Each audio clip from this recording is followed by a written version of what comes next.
I was surprised that the media went to DEFCON 1 over Trump's riots comment. I mean, I've used that phrase, oh, there'll be riots if this and that happens, and I thought it was hyperbole, but now some commentators saying he was threatening violence.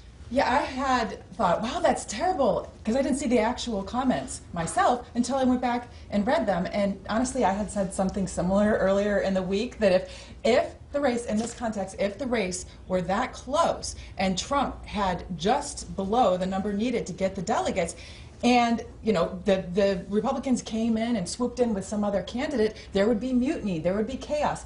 Ted Cruz used those words too. But when Donald Trump said it, because it came in the context of a week in which there was actual violence going on at his rallies, and he is in the spotlight for encouraging violence at his rallies, it took on a life of its own.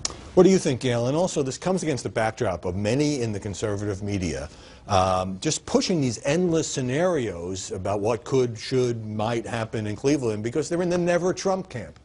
Yes, and this is nothing new in politics. You might remember that President Obama in 2009 sat down with American CEOs and told them that his administration was the only thing between him and the pitchforks. So this is nothing new in politics. And yes, the conservative media, the far left and the far right, are trying to keep anybody but Trump from getting the nomination. So I think they continue to push this narrative as well.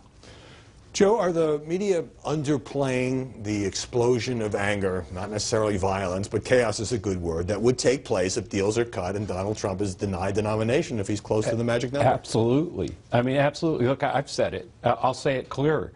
If they do this, it'll blow up the party. Now, I wasn't talking about violence. You weren't talking about TNT and dynamite. Yeah, it is a huge mistake to think. And look, regardless of the language he used, he spoke the truth. This is one of the things about Trump.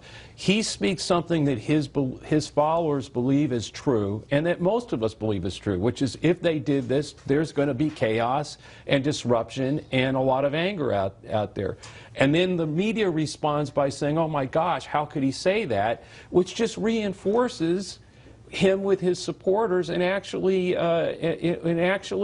encourage more his strength in oncoming primaries.